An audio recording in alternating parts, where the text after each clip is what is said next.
Hi, how's it going? I want to do a video today about spincast reels.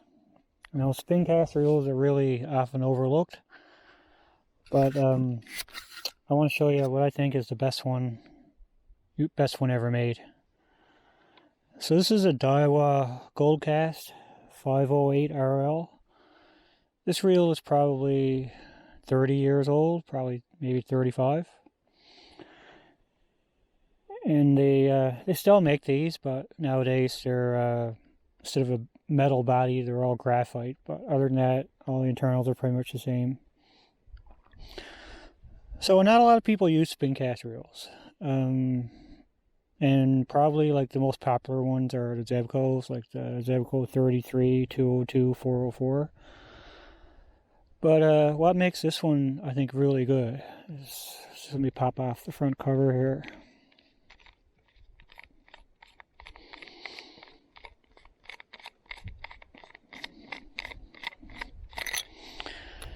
Usually these have a few problems, and especially on the newer ones. Right here where the line catches the pin, sometimes if you're catching big fish, it'll sort of eat into it, and like the line will eat through the metal, and there'll be a groove there. And same thing on the pickup pin. This one's pickup pin actually rolls, which should prevent that, and it's supposed to prevent line twists too. And this reel, there's not a lot of spincast reels that have oscillating spools, but this one does. And I'll try to give you a good look at it. I'll just press the button and start reeling in. You can see the spool moving up and down right here, and that really helps with the lay of the line on the reel. If you had one that it doesn't oscillate, what happens is usually after you reel in a fish, next time you try to cast, it'll cast so far and it'll just bind up. And that's because the line is all bunched up together. But the oscillating spool really helps that. And yeah, this one gear ratio is 4:1, which is not fast, but it's not bad. For a spincast reel, it's pretty good. A lot of the cheap older ones are like 3:1 or 2 point something to 1. This one has one ball bearing, and it has one bushing on each side. I think they're metal. I'm not positive. I think they are. And this one is made in Japan. Nowadays, they're made in Korea. I think they were made in Thailand for a while. But I'll just do a couple casts here. Like, this is so simple. You just push on the button, let her go. And that's probably like, I don't know, like 60 feet, 70 feet maybe. This reel is really smooth. Thing with these reels, they're only made for, it says on it you can put like 10-pound line, but I wouldn't go any, like that's the max I'd ever go. I have 4-pound on here right now, and I think 4 and 6 is probably like the sweet spot. If you put 12, 14-pound line on here, you're not going to cast anywhere at all. So yeah, what makes it really good is the oscillating spool. And there's a few reels that have it. The new Zebco Omegas have it. I think the Bullet has it. Some old ones do. Some old Shakespeare Wondercast have oscillating spools. They're really nice reels too. And it's all metal compared to like the plastic stuff you see nowadays and cheap Shakespeare stuff like that. This thing will last. You got to take care of it. You got to keep it oiled. Thing about these especially, you got to really, like a very light coating of grease on the gears, and keep all your shafts oiled, like here and here, and keep the bearing oiled. And this thing will probably last forever. And yeah, I've been fishing spincast probably 47 now, since I was probably 10 years old. And that's all I've ever used. I have a few spinning reels. I just don't like them. Never did. Never liked bait casters. I find this is trouble free. Like this never ever gives me a problem. I can go like multiple trips and not have any issues whatsoever. Spinning reels, you know, you got to flip your bail, do that and that. And I don't know. I just find for accuracy, this is probably ease of use and accuracy. This is really good. And let's talk about the rod for a minute. And these type rods, I've heard them called like pistol grip rods, just old style casting rods. This is the Daiwa AGX 31B medium action. It's made in Taiwan. This is probably, I don't know, like 30 years old maybe. I remember seeing these as a kid. This is all you could get when I was a kid. Back in, say, the 90s, 80s. And you never see these anymore. Nowadays you just see like the long handle. Like just straight long handle, and it's got a little thing here for your thumb. And like I know these are not made for, like, you wouldn't want to haul in a bass on this, but like the way you grip it, you just, say you're hauling in a fish, I just put the butt against my chest and hold up here somewhere, or right here. And I don't know, like if I went and bought a modern rod now, it's going to be straight, and it might come out, say, about here. And I find when you cast it, like if your wrist is sort of in the way, it's really awkward. I just like these a lot better. And especially if you're in a kayak or a canoe, like these, you can't beat these. Like I was fishing today in this little inflatable boat, and it's pretty cramped as it is. And if you had a rod, that the butt of the rod is sticking out another 8 inches or whatever, it's really awkward, right? So I really like these. You never see them anymore.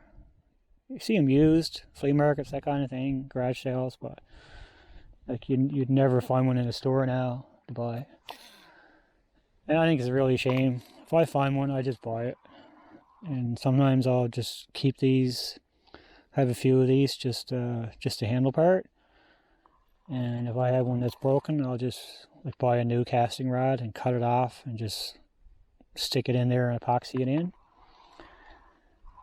And like the new ones, newer casting rods, they don't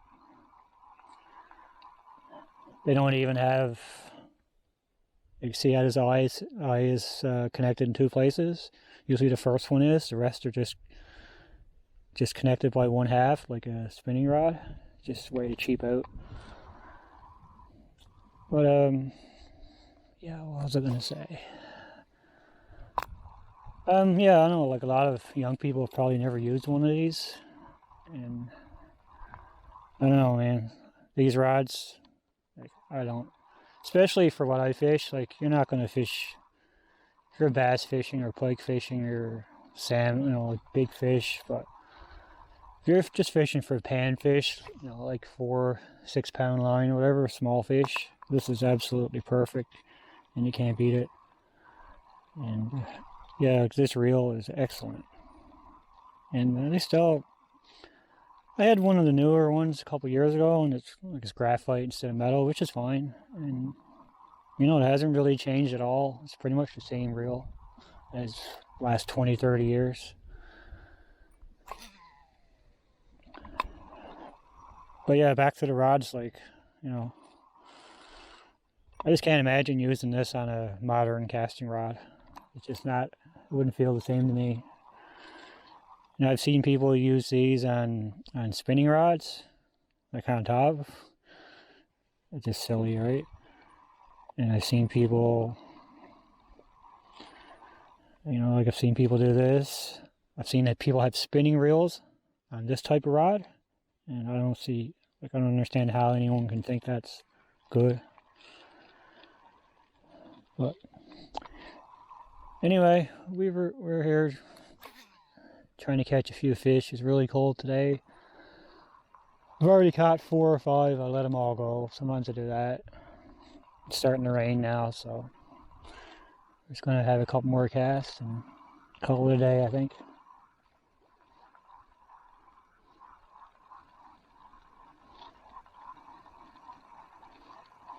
Not much luck at all. But, you know, it's not all about catching fish. It's about being outside, getting out to your local pond or lake. You don't have to catch anything. If you catch it, you can let it go. You don't have to take it home. You know, for me, just the fun part is just catching them, reeling them in. I don't have to eat them. Sometimes I do, but sometimes I'll just catch them for the fun of it and let them go back.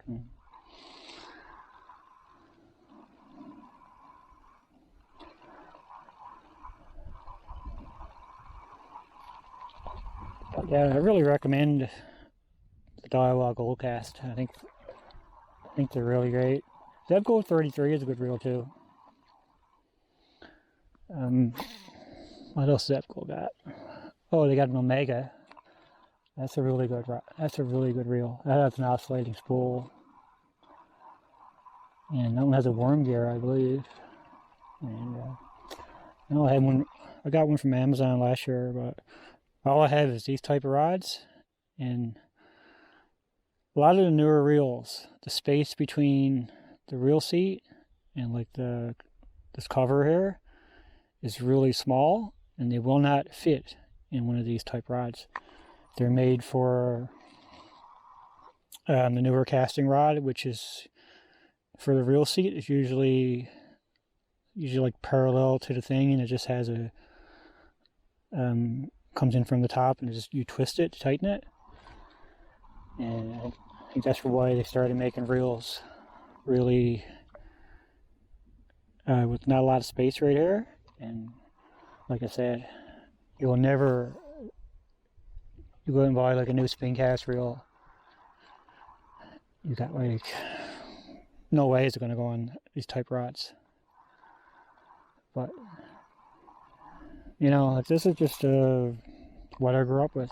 I always enjoyed it. And it's a shame that a lot of especially young anglers never see these type of rods. They probably never use it. But, you know, I think it's the best. So we're just going to reel this one in there now and pack up and go home for the day. It's really, skies are getting kind of dark, so I think rain is pretty soon off. So yeah, anyway, I think I'm using 4-pound line and a honeyworm. And I think this is called it's like a jig, it's called an eyedropper. Usually pretty good for trout, but no trout are biting today. Anyway, I'm gonna get back in my boat,